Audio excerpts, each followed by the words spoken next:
Els que em coneixeu sabeu que una de les meves preocupacions és la promoció de la cultura i de la llengua del País Valencià, junt a uns serveis públics de qualitat. Totes aquestes coses no seran possibles sense un finançament del País Valencià que establisca un nou model que compte amb recursos suficients per atendre uns serveis públics fonamentals, dignes i poder exercir les nostres competències, que cada vegada haurien de ser majors. Una reforma perquè mai més existisquen ciutadans discriminats pel fet de pertànyer a un territori.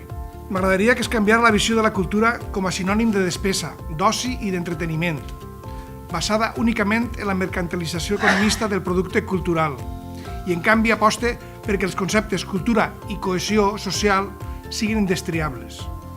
La cultura és un sector estratègic per a una economia social al servei de la ciutadania i un jaciment d'ocupació de qualitat, amb valor afegit i sostenible.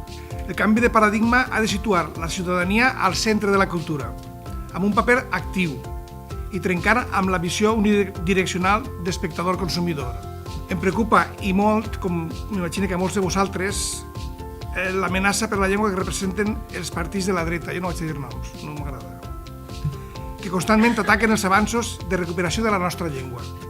Com a mostra, un botó. El PP acaba de proposar que s'imposi des de Madrid el percentatge de castellà que s'ha de donar a les escoles, de manera que el valencià quede relegat a una llengua residual i folclòrica.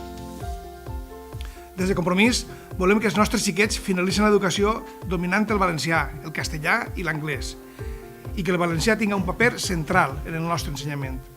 La darrera de les meves preocupacions principals és la defensa del medi ambient i la lluita contra el canvi climàtic.